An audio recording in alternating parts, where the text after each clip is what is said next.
Welcome to this week's episode of the Evolve to Succeed podcast. And the discussion this week is all about AI. And not just about how we could embrace AI in our businesses. We're hearing lots of content about that. I wanted a conversation around some of the issues around AI in terms of the ethics, regulation, creativity, and all of those wider aspects. So I brought into the studio two guests, both experts in this field and both using AI extensively within their business, and both individuals with strong opinions. So they are Nick Carlile from Olivia AI and Dan Smith from Fireworx. So I think without any further ado, then let's just get on with the show. Welcome, Dan. Welcome. Welcome, Nick. Hey, Warren.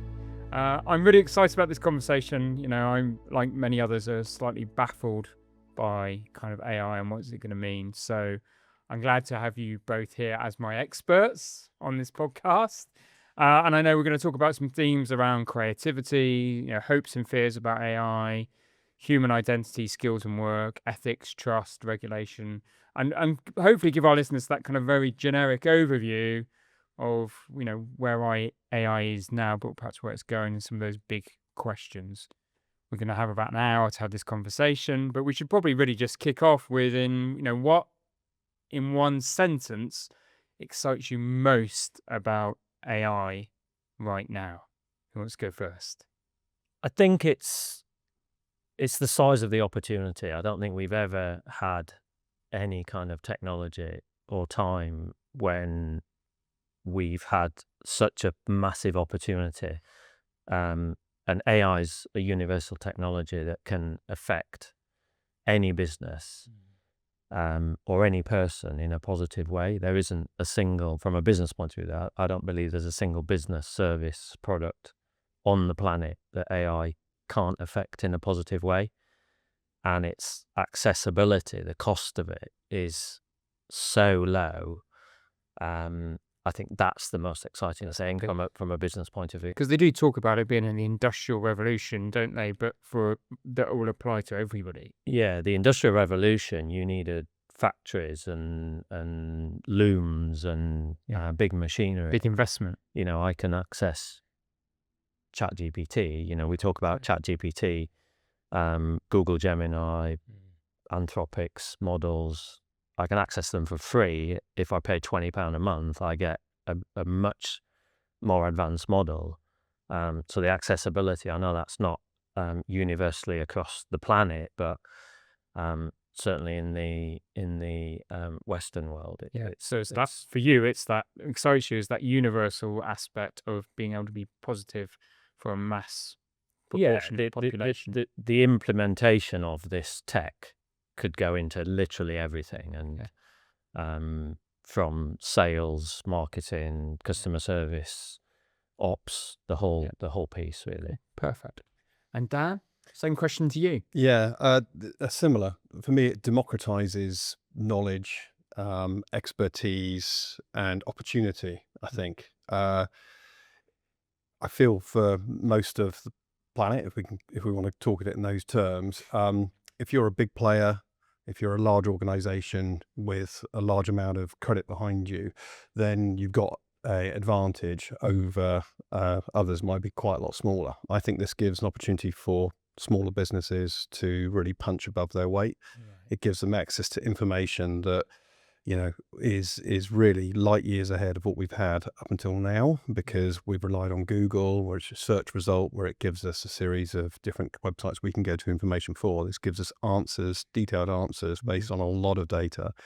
And so for me, I look at the opportunity as being incredible for businesses now to be able to do things that they could only have imagined of only 3 or 4 years ago. So it just, your excitement really is it just evens the playing field in that competitive arena. Yeah, and I think it almost is, it supercharges in some regards entrepreneurship. You know, if you've got ideas, you can test them out, you can come up with them, you can do your research to a degree, get some answers, get some insights that would have been very, very hard or costly to do. This kind of drives down a lot of that menial cost, if you like, and information cost, and it actually helps you to validate ideas and get them out to market quickly. Yeah, brilliant, Dan. Thank you. And I suppose that probably leads us really nicely into this first kind of topic about human identity and skills and work, because as you say, it takes away some of the mediocrity of of work, research gets done, lower level tasks, perhaps in your world get done.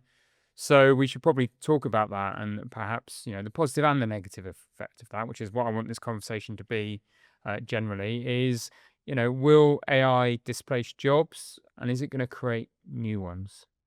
Yes and yes. Like it already is. Salesforce had a whole AI implementation strategy recently, and they laid off 4,000 people.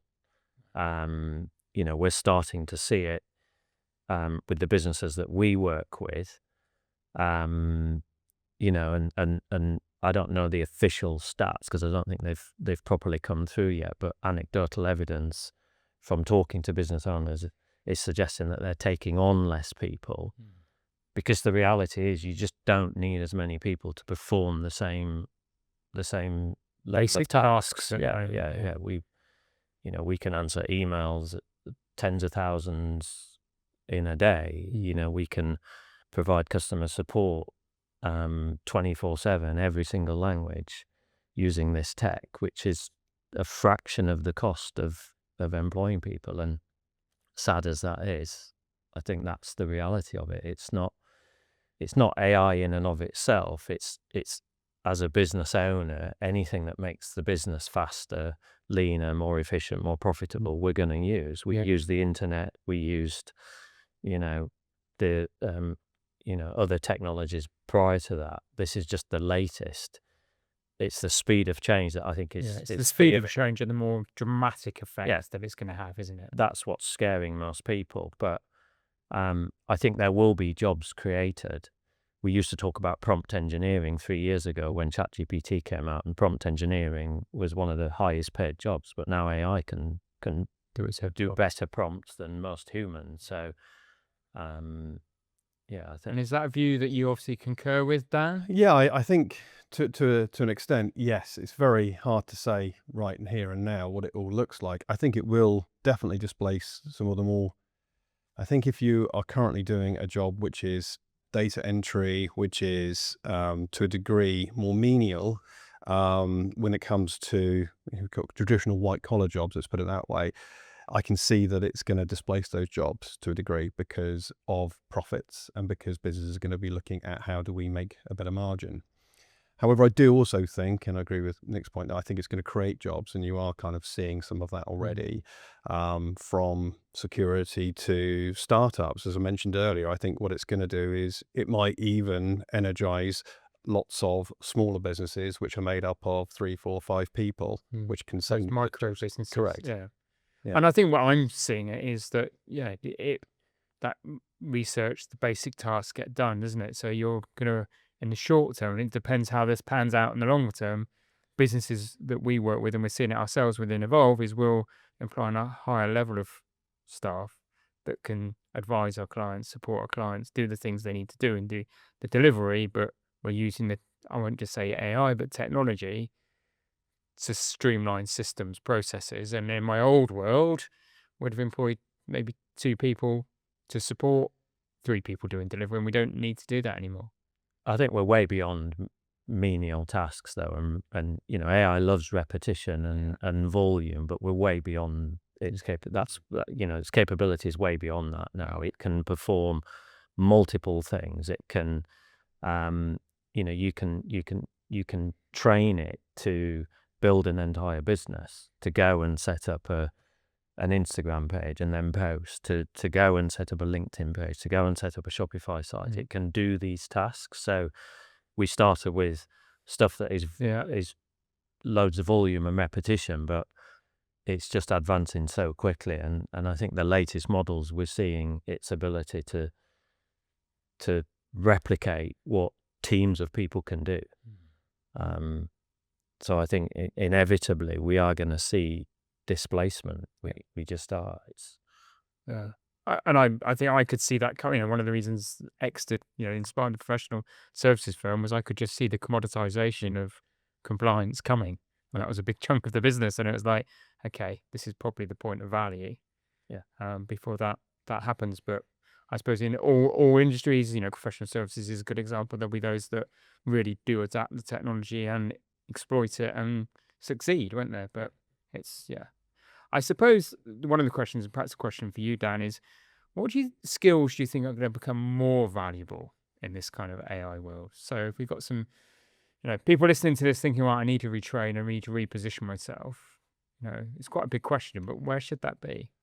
That's a good question. I think with everything that I'm seeing within businesses, there's still a need for human connection, human emotion to play a part in how, as businesses, we're here all together in a room. We're not doing this virtually. No. There's a level of being in contact with people.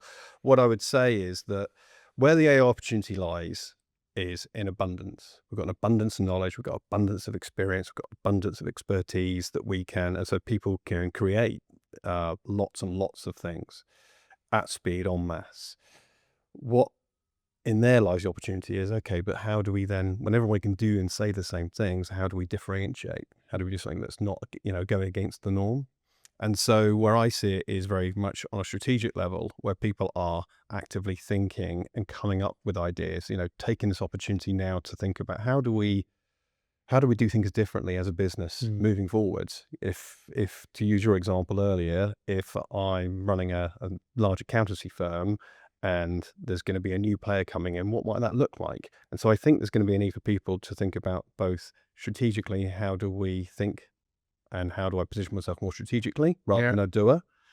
And from a human point of view, how do we really leverage that human experience and interaction? Which is an interesting point in itself, isn't it? Because I've always said, and probably because I'm a people person, people buy people. But at what point does that come to an end and people buy AI? People buy an avatar? I mean, how far away are we from that kind of world?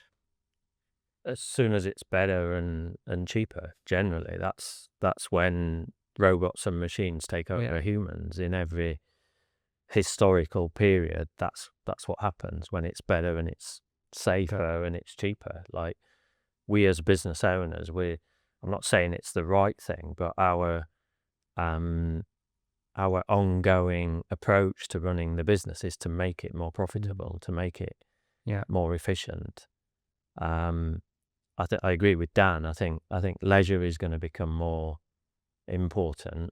And again, as a business owner for decades, I've sat in loads of groups of other business owners talking about getting more balance, spending more time with the kids, spending more time with the family, and spending more time traveling. And maybe that's the world that we're entering into as AI does a lot of this. That allows that to happen. Yeah, potentially. But, I mean, you're in a human business, aren't you? People buy you. We'll come on to creativity and perhaps the impact on creativity in a moment. But sure, how do you see that kind of world of when it's better and cheaper? Or do you still believe in human connections? I do. I mean, I can't argue against the rationality of AI and what its potential can do. What I can see is that it's a tool at the moment. That's not to say it's going to become a tool which can't self-fulfill. And that's a discussion we come on to maybe a bit later. But where I see it right now is, we're very much in the emotion game. So we talk about why people would buy. And a lot of people would say, well, it's a rational decision. In a lot of the cases, it's actually an emotional decision. It's a feeling. And so when you talk about feelings and emotional engagement, I think we need to understand how brands are positioning themselves and engaging with people.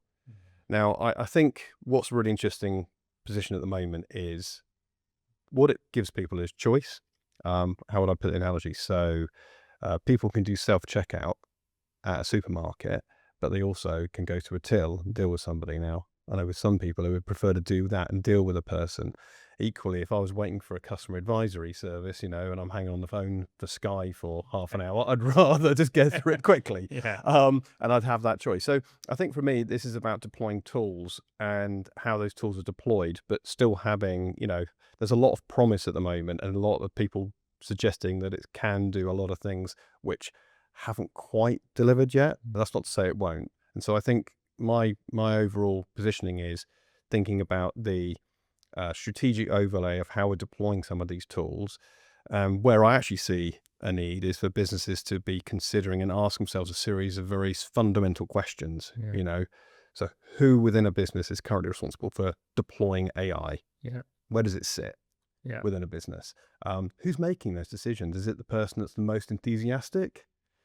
Or is it the youngest Where's the person? control? Because Yeah. and it's a web access, right? So where's the control and where's the strategy? So I think for me, are we building AI around the business, the peripheries? Are we just going to use specific tools? But that's a really interesting one, isn't it? It is there's going to be, and it comes back to your start, and what excites you, I suppose, is there will be businesses that now emerge and overnight will go from that clean bit of paper to this new model where they're not building AI around the business. You said it earlier, it's the AI is built into the business. Yeah. And there is a fundamental difference there, isn't Well, there is, because I guess, is this going to be a race to the bottom for everybody? So let's say, for example, in our industry, part of what we do is to get content into the feeds of the types of customers you're trying to engage with. Okay, let's say tomorrow a company starts up, we can do it for $199 a month or £199 a month, and then someone comes out the next week and says we can do it for £20 a month. Where does that get to? And I think if it's commodity based, then I think we're on a bit of a position where it only take the next upstart company to change the model again. So I think it's about understanding. For me, the bigger question is, for anybody who's currently thinking about AI, which I'm guessing most businesses in the UK are, then how are we strategically deploying it, and what does it look like today? And the way we make money today, is that going to be the same as we make money tomorrow? Yeah. Okay, agree with that. And I think part of the problem is we've all built our businesses before AI. yeah, So a lot of the building blocks on which we've built our businesses is fundamentally now flawed, because you've got this superpower now, and so most business models are broken. They don't, they weren't conceived and built, and people weren't employed with AI in mind. No. This thing's here. Like, in the years that I've been working in it, and we came out of a digital marketing background, not dissimilar to the business that Dan has,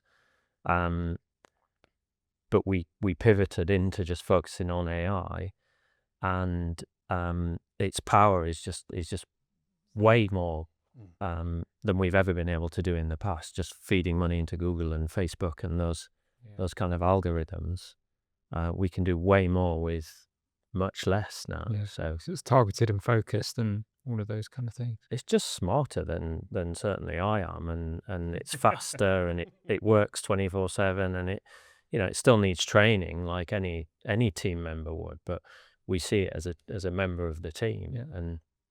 But in the early days, the question of whether it's going to catch on, whether it can write content, whether it can be creative, whether it can do, those questions are gone now. It's the main question from business owners is, where do I start? Like, where do I put this thing? What do I start with? Because it's a bit overwhelming. And definitely we'll wrap up the conversation today, because I'm really keen to hear some hints and tips. Where does that business owner start? Yeah.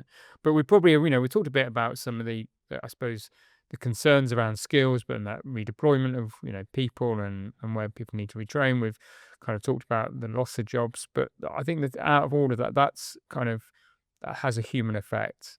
But it's happening, isn't it? The one piece that really always concerns me when I sit down and have these kind of conversations, or you hear about something, the use of AI, is this piece around regulation and trust and ethics. And, I suppose my first question is, in terms of that, is it even possible to regulate AI? Is the genie out of the bag? Have we let it go too far already? What's your views on how we should regulate, and can we regulate, I suppose? The genie is definitely out the bottle. I think we don't really know the models that have already been created but maybe not released. We know about ChatGPT and OpenAI and Google, but maybe somewhere on the planet there's some kid in a basement somewhere that's developing something that's even more powerful.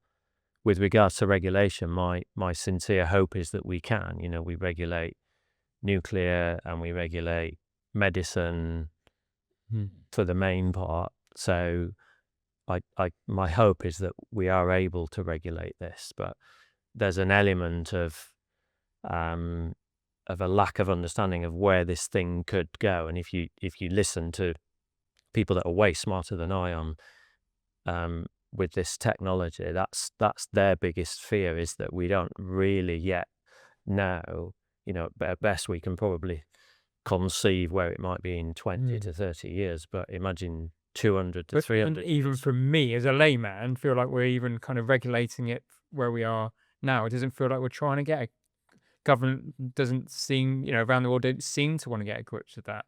It's a race to get the best. It's needed to get genetic. Let's get ahead of everybody and forget about the ethics, the trust, the regulation. That's how it feels. If you listen to Sam Altman's interviews over the past 3 to 5 years, he's kind of gone down that yes we can, well maybe we can't. Yeah. At Evolve, we exist to help business owners and leaders like you start, grow, and exit with purpose.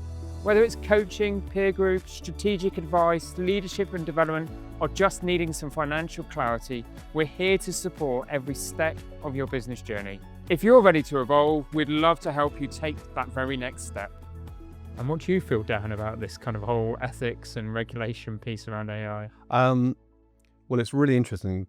The people that have come out and talked about AI safety, none of them have come out and talked about it in a positive light. No one's saying, okay, we're doubling down on safety. What they are all talking about is doubling down on the amount that it can do and the opportunity. So I think to Nick's point, we're in a situation where, from my understanding, regulation tends to come in when something's gone wrong, like specifically gone wrong. It takes an emergency for something, so someone to go, we need to address this now.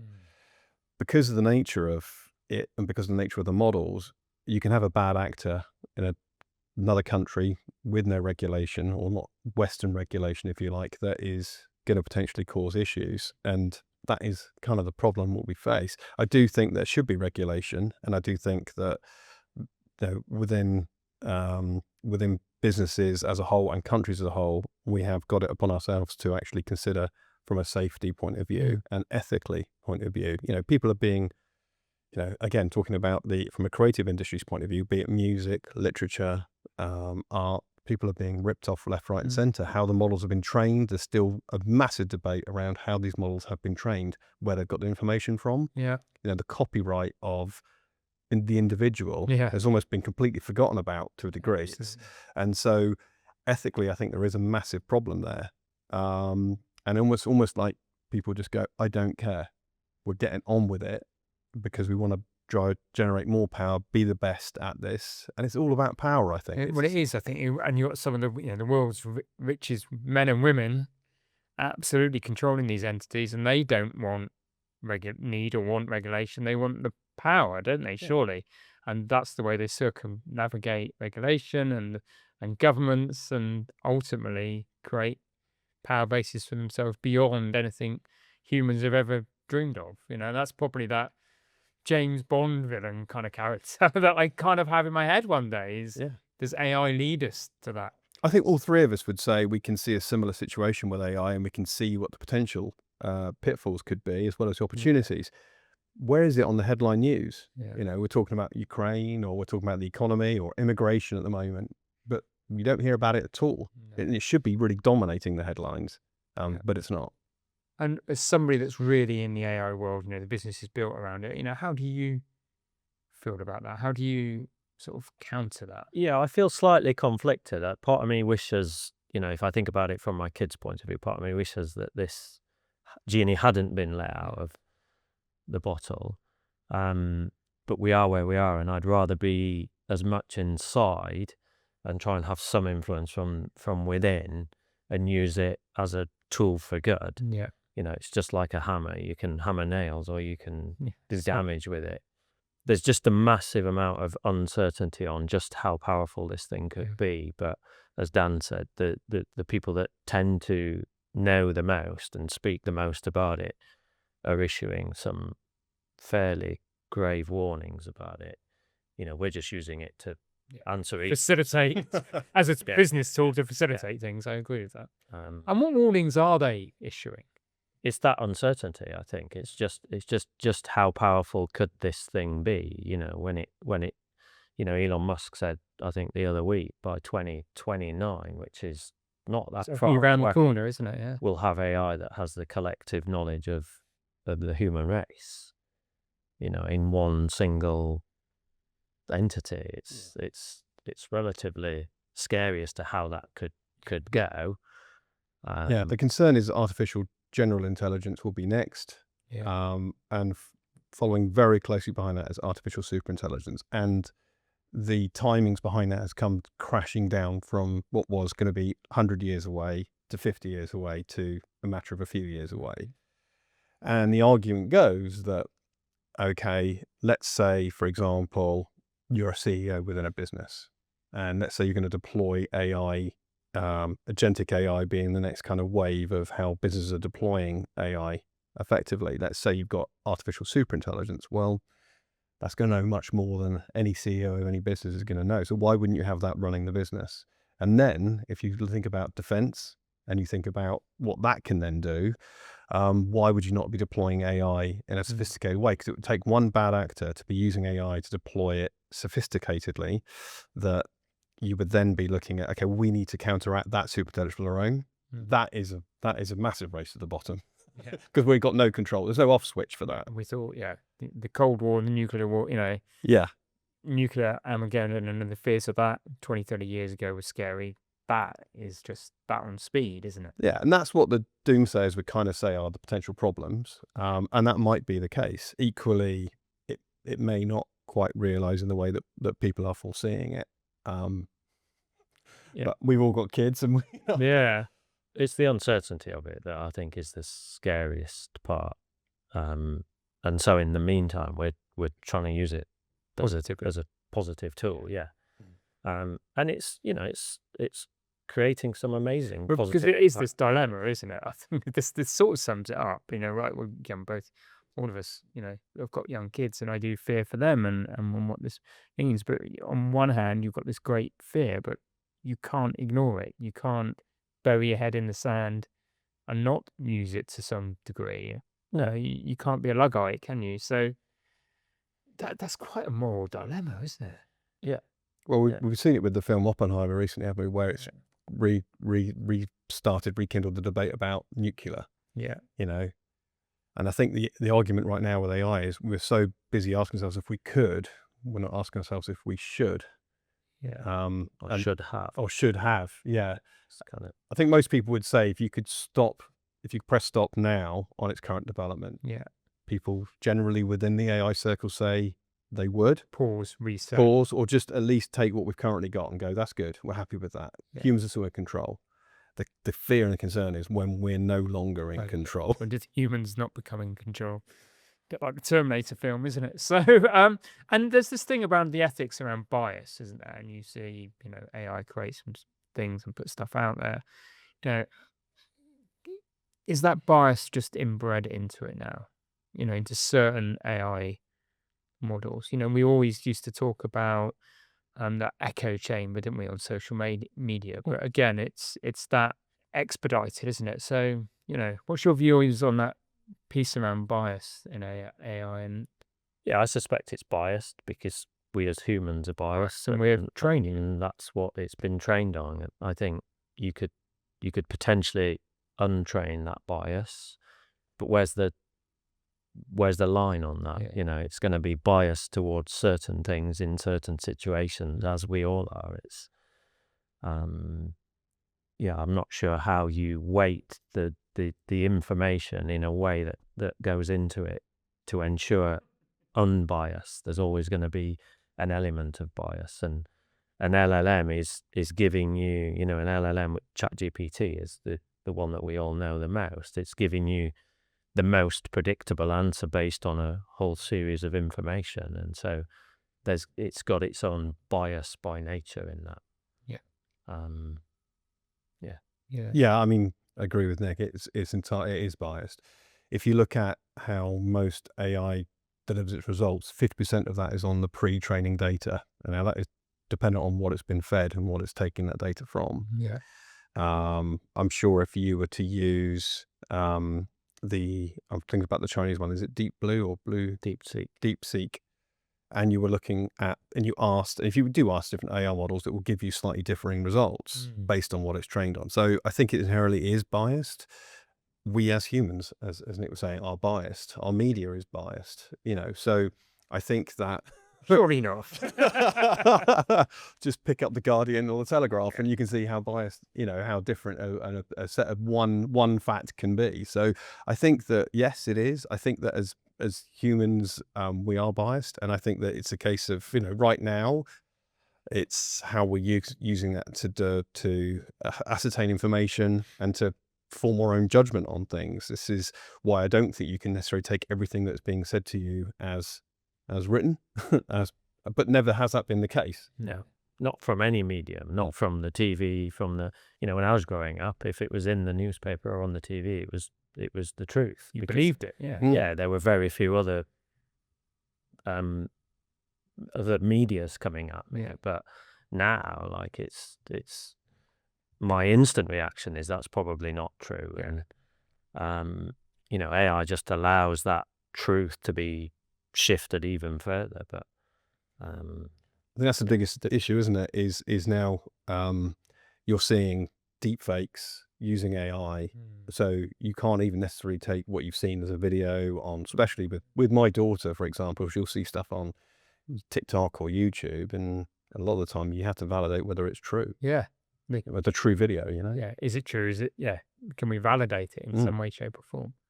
But that, again, that's that human piece, I suppose. We're going kind of back on the earlier conversation, but that's that bit about, as humans, is, at what point does AI start to control us and set our opinions and our views? Because, it helps produce this content and media that isn't true, but it leads to consequences.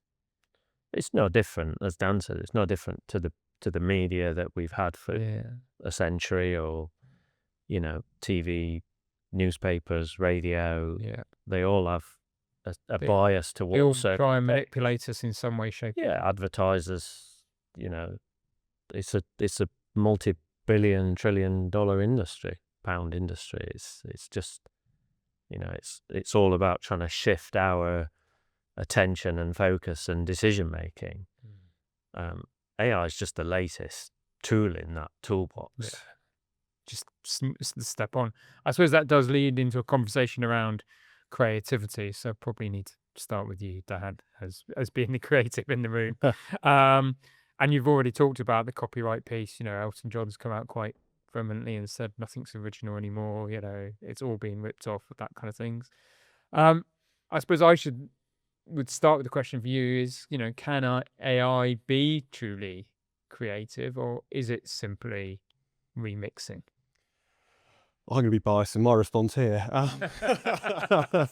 I think in time, potentially, yes. I think right now, I'll give you an analogy, and I actually saw this in a snippet online, which is that if you say 2024, 2023, ideas, you can come up with ideas, but executing those ideas is quite hard.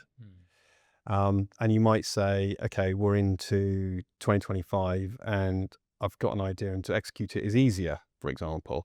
Let's say you fast forward and you say, well, 2026, everything can be copied. So creatively, that's great. So it's really easy. But equally, 2027, well, everything can be copied and it's really easy. So everything's really hard, once everything is. And so that's the kind of point I would make, is that creativity in itself, I mean, what we talk around is disruptive thinking, which is to do, the idea of getting people to get their thumb to stop on a scroll, or to get them to engage, create a feeling, create an emotional response. That stuff actually isn't straightforward. And what I would say in creative, a lot of the time, when over my 30-year career, it's the mistakes that you do in doing creative that actually give you the great stuff. In a lot of cases, it's in the doing. It's as a part of that process where you come out with that. So we are very much positioned as a human-led company backed by AI technology, and some of the great tools that Nick has got, for example, we utilize those tools. And so for us, they are a tool, but we say the creative thinking and the creativity itself, I don't see it right now. I see very bland, blancmange kind of stuff. It can replicate, it can do stuff which looks okay. Yeah. And I think this is a bigger existential question, which is, for a lot of people, they don't know what good looks like. Yeah. So you might have an idea of what you want. You might say as an organization, as a person, well, I think I want this. But actually, like in a lot of things, when you see something you weren't thinking of, that's where the magic can happen. Yeah. So you are a believer that AI at the moment is remixing, not being creative. Yeah, look, inspiration has always been a thing. Creativity has always been, to a degree, remixing, taking something from something over there. That's wow, yeah. And applying it into here, something you've seen maybe 5-10 years ago. But I do think it is, at the moment, it is giving you what it thinks you want. Bland and vanilla. Yeah. Okay. Would you concur with that? Yeah, I think, Picasso remixed stuff, didn't he? And I think if a poem or a piece of literature is going to move you, does it matter whether it was AI generated or some famous author wrote it?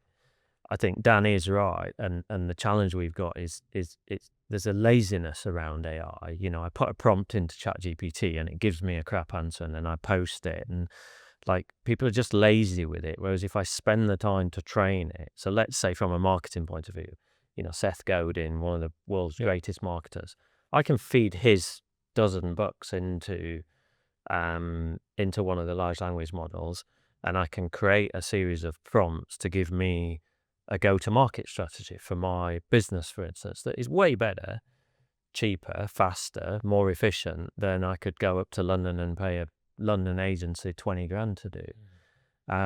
Dan is also right that it's then the implementation of it. So putting a prompt into ChatGPT and expecting the answer isn't going to do it, but training the models and giving it a series of prompts and a knowledge base, 100% it is, and it will do it for not 20 grand. It'll do it for £20 a month. Yeah. I've then got to, I've got to have the knowledge to be able to do that in the first instance, to know that actually I'm going to use Seth Godin, and I'm going to use a bit from here, and I'm going to use a bit from here, and my outcome is this. And then when I get this, I'm going to tweak it and refine it and ask more questions and train it. But I could probably do that in a couple of hours, quicker than it would take me to get to London to see a massive agency and spend 20 grand. Does that not fill you with fear? I think it should fill any business with fear. I think, to a degree, because if the answer is we can do it, it can do it cheaper and better and quicker. I think this is the thing I see at the moment. It can do it quick, and it can do it cheap. Whether it does it better in every instance, I would challenge that. I think judgment and taste and know-how, knowing what to do with things, to Nick's point there, I think are equally as important. People have had people can use Canva to create stuff right now. People have been able to use Adobe products for years and years. When I started out in industry, we were still hand drawing and sending visuals in the post 30 years ago. And there was artwork people that used to cut out everything and do it all by hand. Why don't you use that now? Why don't you hand draw stuff? Well, because it's a lot more efficient and easier and quicker to do it on a computer. We were still faxing and posting. Exactly right. But it didn't take the creativity away necessarily. It just meant the people doing those jobs went, and it displaced those jobs. So I think that AI and creativity, yes, I think it's going to drive down the cost for a large element of what we do. I don't think that's necessarily a problem. I see the opportunity there of saying, okay, cool. Go back to the point. If you say, okay, take any business model and you currently produce something and it requires data and you drive it. Let's say you're a law firm today.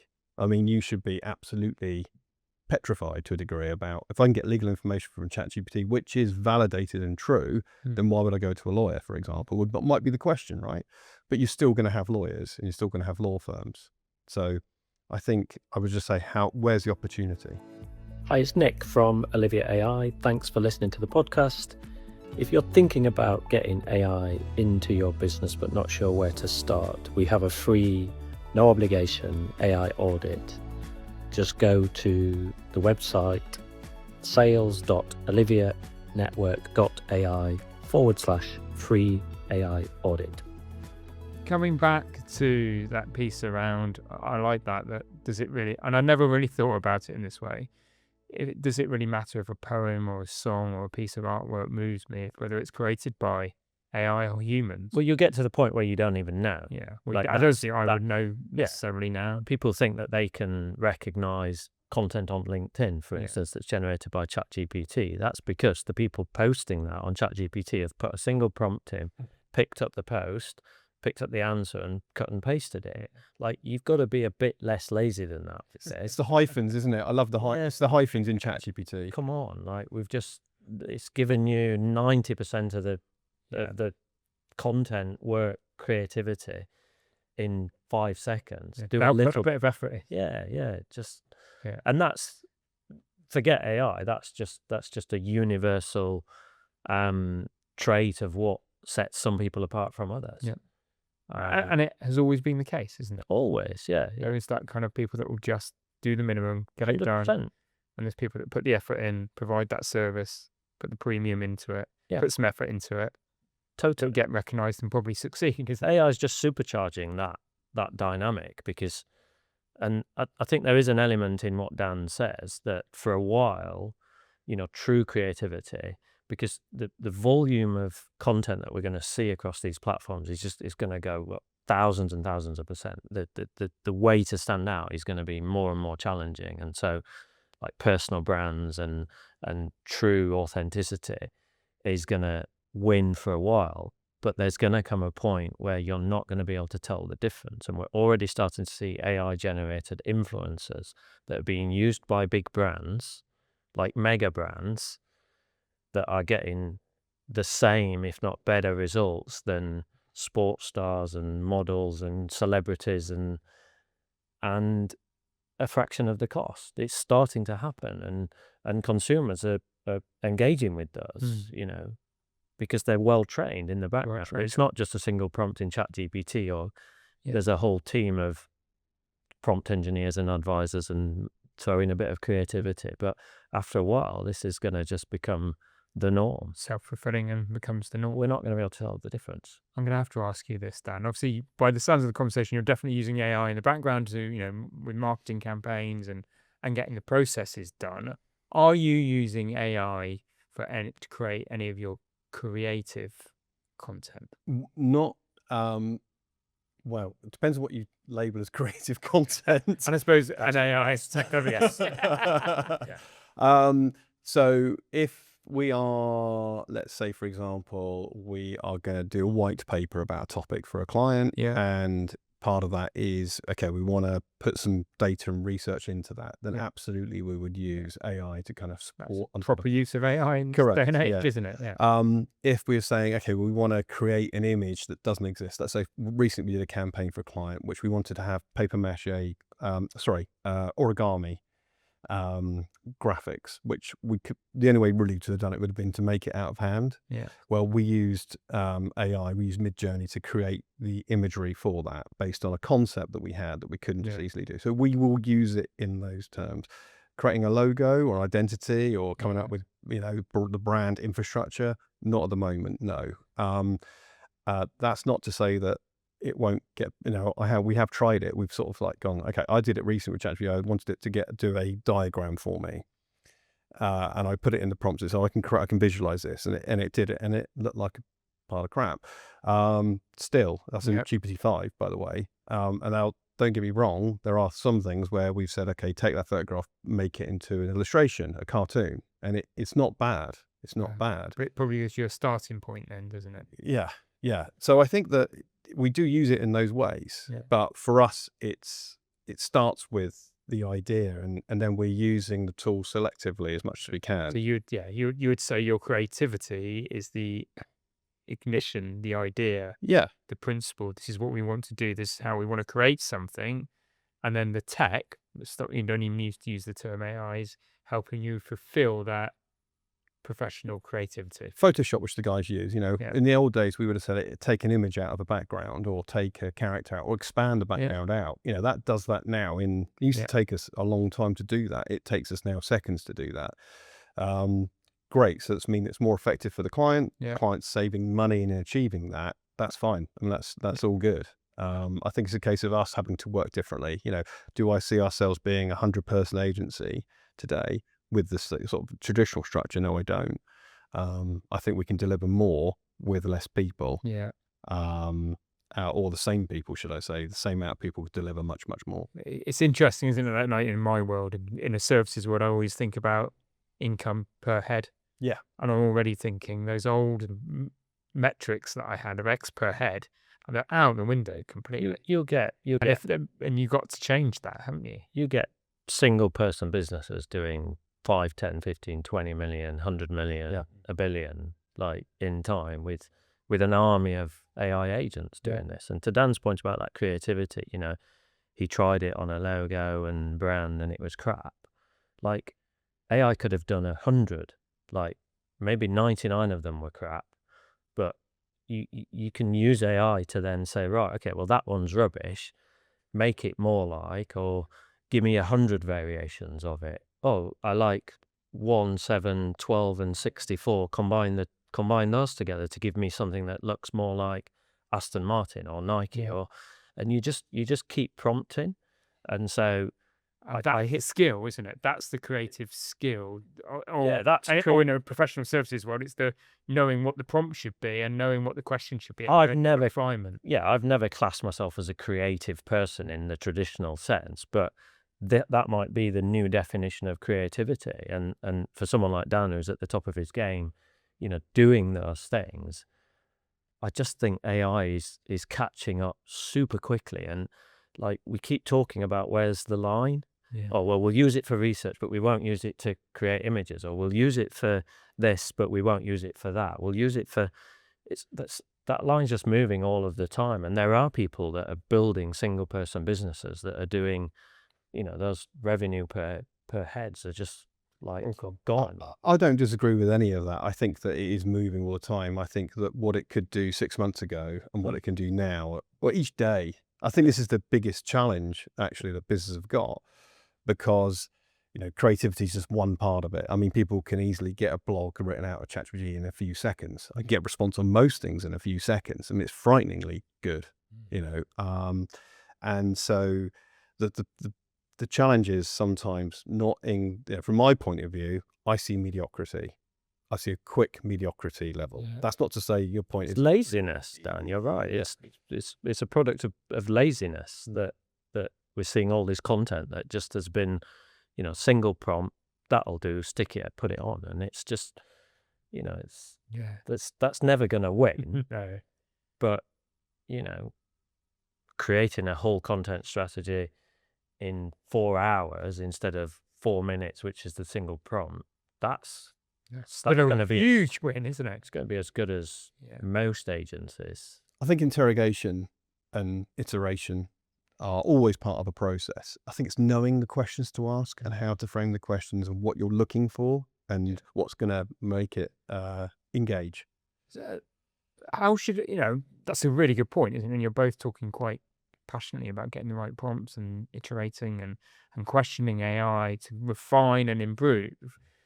Your average business owner, leader of a 10-man, 20-man business,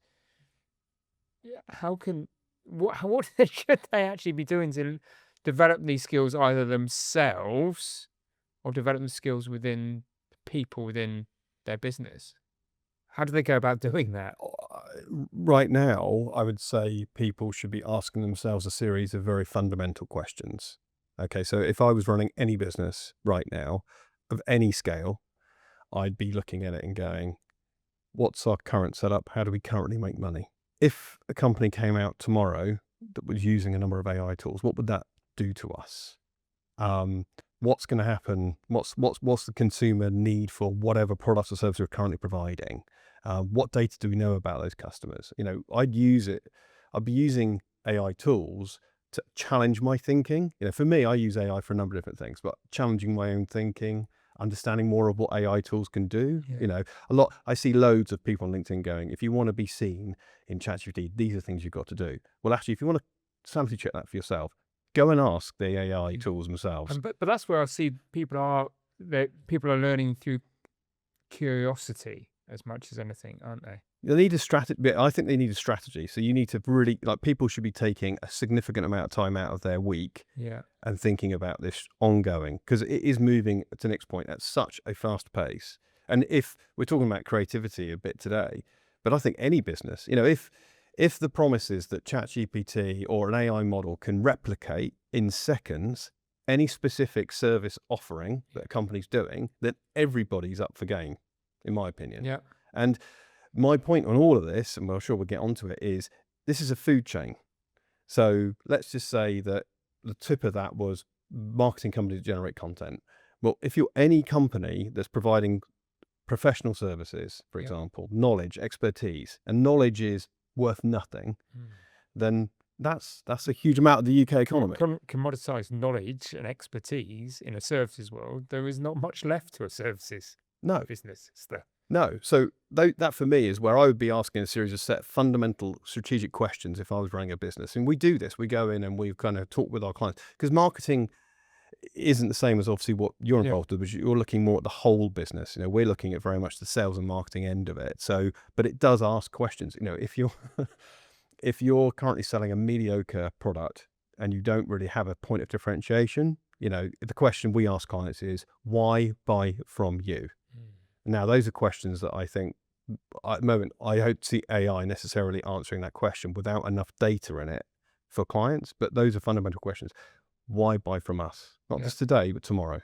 Okay, brilliant. Thank you, Dan. I think the irony of what Dan just said is that AI could answer those questions, and you can feed in the data to, you know, if you want to be the next Nike or the next Coca-Cola, you know, you can feed that information on what has made them successful. You can take the world's greatest knowledge from marketers and salespeople and strategists and feed that in and say, apply this to my little business that has got one outlet that does $100,000 a year or whatever it might be, and then ask a series of further questions, just like a strategist would, just like a marketing strategist would come in and do it.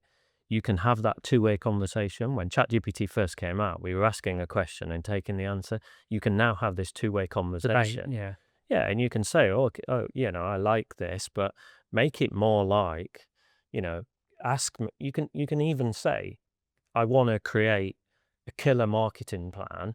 What are the top 10 questions that you need to ask me in order to be able to do that? What are the top 10 questions that if Seth Godin was in here, world's best marketer, potentially, here's his $12, what are the questions that he would ask? You know, take the principles from Purple Cow and apply it to my little business over here.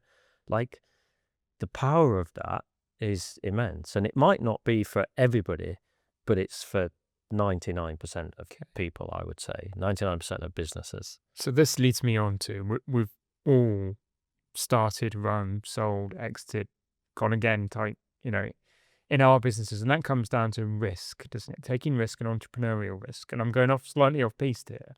But where does that fit, that entrepreneurial risk fit to a business created in that way, Nick, through AI? And Dan, I'm sure you'll have a view on that. I've never seen working for myself as risky.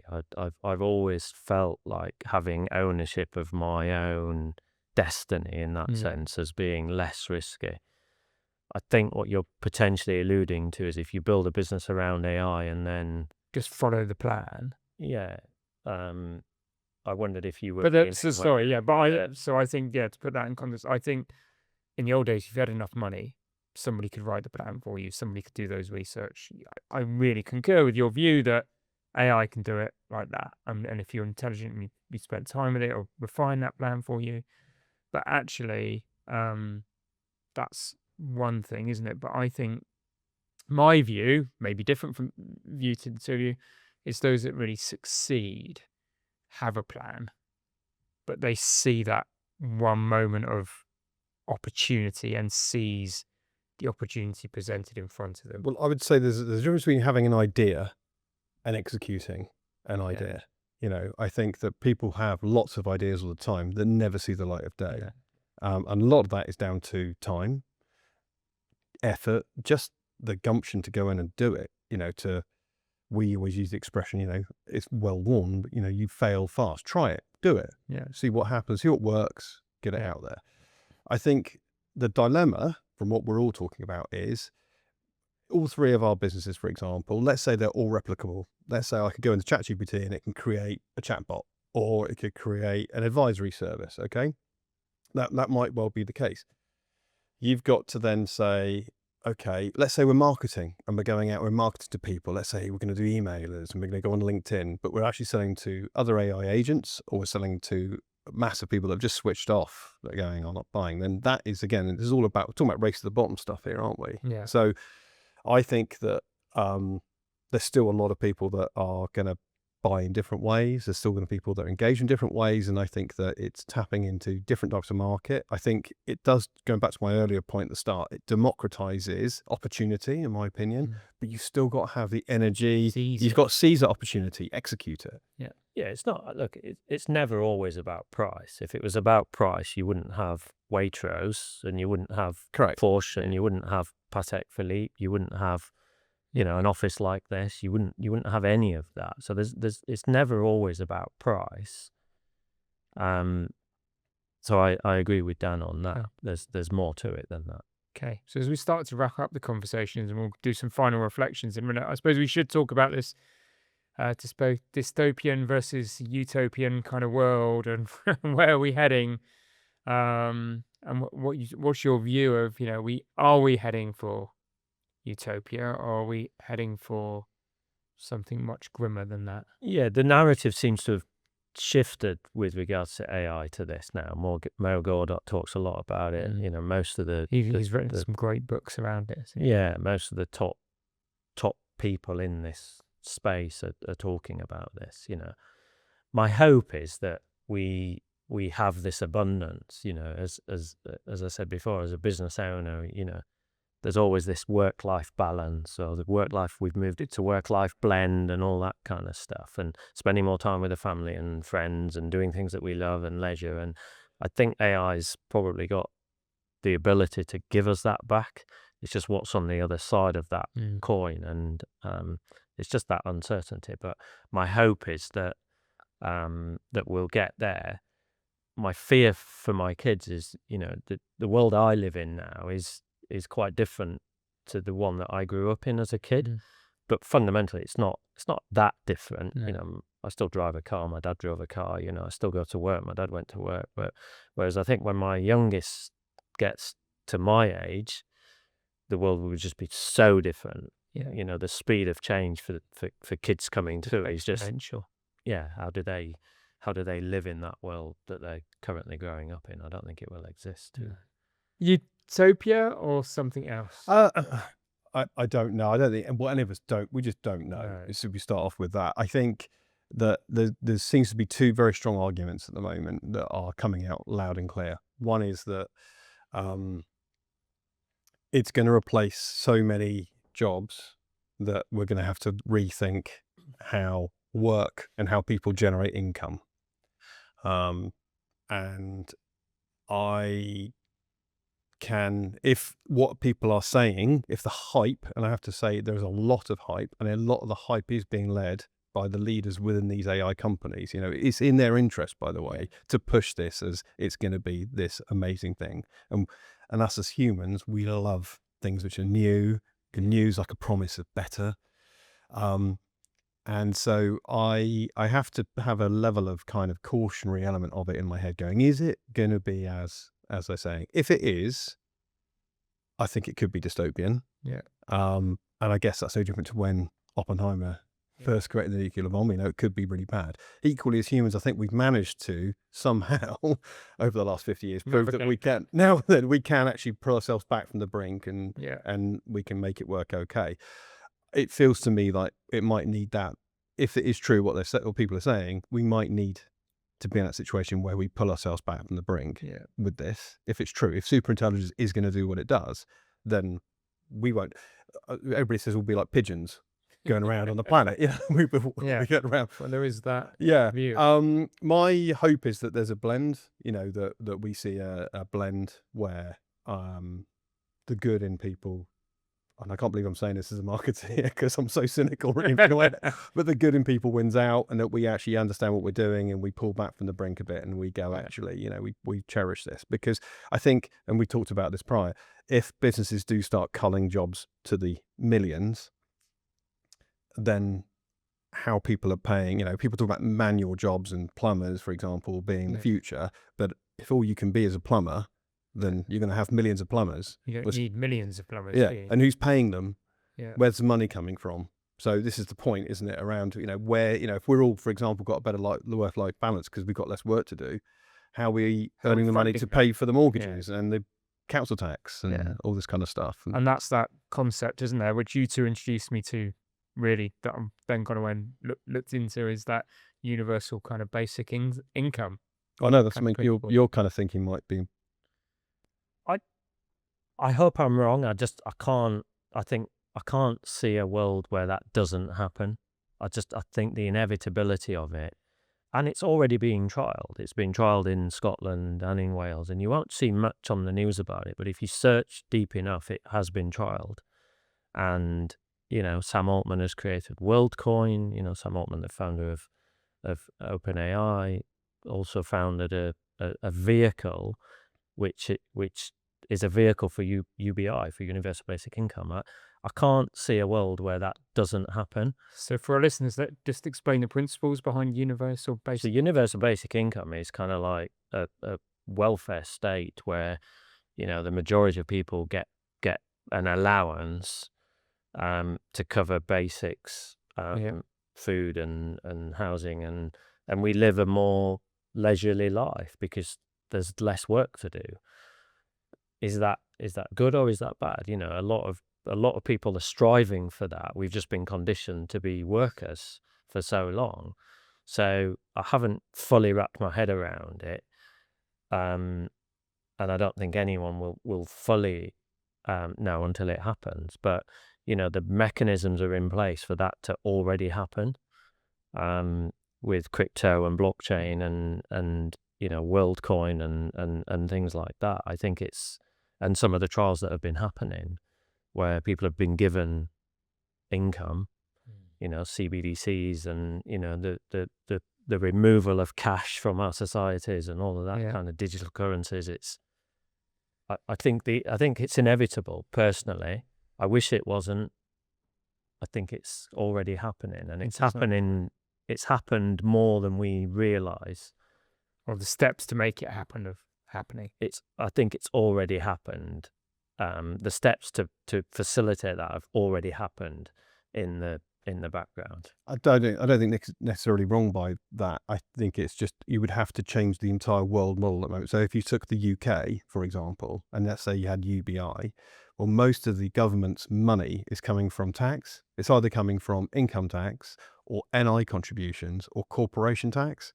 And so if you strip out a lot of those, revenue streams, because people can't pay tax on UBI because it'd be self-fulfilling, then where's the money coming from in the UK? How does government fund it? How does the government fund it? Services. Unless we have some sort of world agreement that there's going to be this pot, magic pot up here. So I don't disagree that it might be some sort of different form of remuneration, but I can't see it at the moment. And also, I think when we touched on this as well, the idea that you're going to have public organizations, for example, where there's going to be a culling of thousands and thousands of jobs which have got unions, etc., and they're going to allow that to happen easily. I can just see the amount of resistance. And so I think I don't know how quick the change is going to be. I can appreciate probably in the companies that we associate with and the business we see, you're probably going to see an effect, and it might well happen as a landslide. But at the moment, if you look at the stats today, there's 75% employment rate of those of working age. So it's just waiting to see what happens, I guess, and the speed. So some final reflections. That's made me stop and think. So some final reflections around, if there was one thing, a business owner right now should do to embrace AI, what would that be? I think I think, you know, there has to be an acceptance that this thing is here. If you're not using it, your competitors almost certainly are. There's a period where you can supercharge your business with this, but it's overwhelming. There's so much noise, there's so many tools. So start with something that has repetition or volume, and learn it. You know, if you're be curious. yeah, we talked about earlier. Dan mentioned about, you know, who in the business is responsible for it. So if it's a big business, you know, pull a head of department from every department and put together an AI task force. If you're running it on your own, spend every Tuesday afternoon just researching these things. But there's rabbit holes in this everywhere because there's new tools all of the time, and we live and breathe it, and we get stuck down some of those sometimes. But, you know, look at the task that you're trying to do and ask the question, can AI help? The answer is always yes. Just find the way. Find the way, yeah. One thing from you, Dan? Well, I talk about a lot when I run my workshops, a book called Who Moved My Cheese? Yeah. Which talks about strategy propositions and the speed at which they change. So I think up until recently, the speed of a proposition, a business proposition, an offering changing might be once every 10 years, once every 5 years. I think what we're going to see is you need to be looking at that every couple of months. You need to be thinking very much ahead of it and thinking that we're in this permanently moving landscape. So I would be saying very, very similar. So as I said earlier, I'd be saying if I think it's down to the actual business leaders to be setting the agenda for this and thinking much bigger, not how can we use a specific one-off app over here. And I think this is the biggest thing. How's the ecosystem look? So I think we've seen this. There is a slight contrast there, but both are great tips. And one is I am going to say be curious, get involved, adopt, do something. Don't get left behind, and yours is more like just while you're doing that, make sure you're thinking forward. Yeah, think about, okay, how do we make money today? Can we still make money like that tomorrow? You know, because as Nick said, if a company comes out doing whatever business you're in and can do it for a downside cheaper and it's still as effective, people are going to vote with their wallets. Yeah. If I said to any business owner, like, you can't use the internet in your business, it would just be crazy. In 12 to 24 months, it will be the same. Like any business not using AI, it will be so fundamentally ridiculous that they're not using AI as it is now to say they can't use the internet. Yeah, because I look where it's come from in 3 years. Yeah, it's insanely faster and more powerful than the internet. Okay. And one sort of question around kind of morality, I suppose. My final question to both of you would be, if you could just set one guiding principle for humans' use, this is a big one, for humans' use of AI, what would it be?